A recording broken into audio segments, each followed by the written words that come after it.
Let's now cross live to Dubai, where Associated Press Middle East journalist Aya BATRAWY joins us now. Aya, good to see you again today. Well, tell us the situation on ground in Afghanistan. Are things any calmer in Kabul at the airport? What's going on? So the situation at the airport remains very tense, obviously. A lot of people are still trying to leave the country. They may not have their visas in orders. They may not even be arriving with passports. And there are Taliban checkpoints along the way that I have spoken to people who say that they have been turned back, or they know people who've been turned back in Kabul from reaching the airport. And so that's the situation around the airport. You know, obviously the U.S. is trying its best with more than 6,000 U.S. troops being sent in to help with this evacuation effort to evacuate not only its own personnel, but also to support the evacuation of so many allied personnel and citizens in the country who are now in a mad rush to leave. In the city of Kabul itself, I think there's an uneasy calm. There are some scattered reports of looting, of the Taliban going door to door asking for people, despite their assurances that that has not been the case. I spoke with someone today who fled Kabul safely, but whose sibling remains there, is somewhat high profile, and they came to this person's office asking for his whereabouts. So also outside of Kabul, there are reports today of small protests against the Taliban removing the Afghan national flag and placing their white and black flag, and the Taliban responding with either beating them back or shooting in the air, and unconfirmed reports now that of even possibly some casualties in that. So there is some resistance happening and a very uneasy security situation. Now, we've heard that the Taliban are going to be reassuring everybody that the rights of women are going to be respected. And amnesty is also going to be given to those who fought against it. How did that press conference go in the country? I mean, there is very little trust among those who have opposed the Taliban or are fearful of them. So the Taliban, of course, does have some popular support in the country for kicking out the U.S. occupation, for, flying under the banner of an Islamic emirate, and of course for, resisting and fighting what was largely seen as a very corrupt Afghan government. Backed by the United States. But there are thousands, countless, maybe even millions of people who are just terrified of what the Taliban could mean for their lives. There are, of course, these big, lofty questions of whether, women truly will be allowed in government, and whether women will, be able to continue, the prominent role that they've had in cities like Kabul. But don't forget, too, immediately, the immediate concerns of women that I've spoken to in Kabul is whether they can even return home. Some of them are still in hiding. Whether they can go to work, whether they'll be able to resume their lives and their education alongside their male, colleagues in university. And so still so many unanswered questions about what the Taliban really intends to do once the U.S. is gone.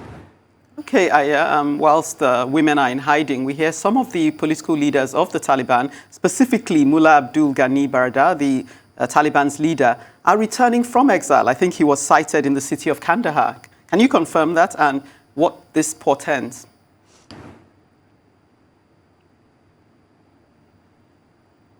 Yes, there are images that have been released by the Taliban themselves of these arrivals and these meetings that are, from the Afghan national government side, of meetings taking place at the moment to sort of hash out. You could call it a formal transfer of power at this point, right? The Taliban is in control. But I think the Taliban also understands, from at least what they're saying publicly, that they are going to be governing the country, and they're going to need support. They're going to need possibly some international finances. They cannot be under terror sanction lists. Their economy will tank, and they will quickly lose any semblance of public support they may have in some provinces that are conservative. And so, yes, there is meetings happening between Afghan government or former government officials and the Taliban about sort of what the future of government will be. But clearly the talks that were happening, the US-backed talks that were happening in Qatar about that really didn't amount to much on the ground, and now they're happening in a fully Afghan context with the Taliban firmly in the seat of power. And Aya, with that press conference, the Taliban is keen to show a new face to the world, but how are global leaders receiving that?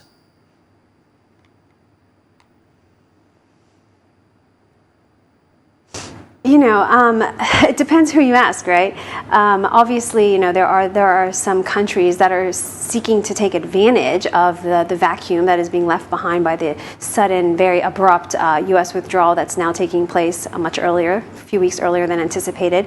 You have China has already invited the Taliban to meet with its foreign minister prior to all of this unfolding in China a few weeks ago. Russia not removing its ambassador as, I think, a sign that they are willing to, play both sides on this. Obviously, there are neighbors like Pakistan and Gulf Arab states like Qatar that do have, relations with the Taliban. Qatar has hosted the Taliban and its senior leadership for negotiations, and so they definitely do not want to be isolated. But it's I don't think that the international community is yet, embracing the Taliban or looking at this and saying this is a new Afghanistan. I think there's much skepticism still, and a lot that still needs to be seen and proven, and a lot of humanitarian aid that can be withheld by European countries, as well as overseas cash reserves for the central bank. Okay, Aya, I imagine the thought on many Afghans' minds, at least on my mind anyway, is how deeply does this image makeover, which seems largely down to political expediency, how deeply does it run? And who will hold them accountable to the promises they're making as regards, involving women and so forth?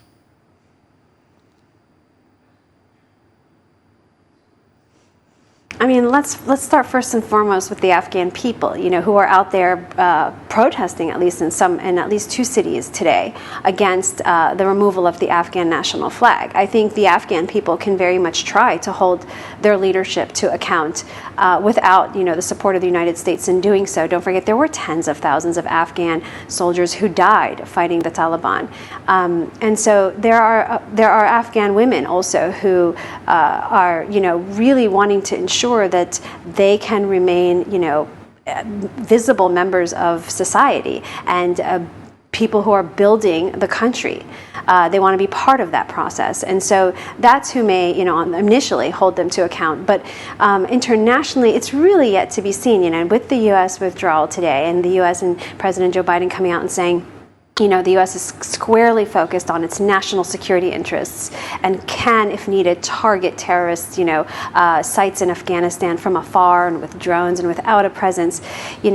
This security vacuum that's been left behind certainly can deteriorate very quickly in Afghanistan. And I think there's real concerns and efforts to try and ensure that this doesn't spiral into a fractious conflict, among Afghanistan's many minorities and many ethnic groups and many armed people.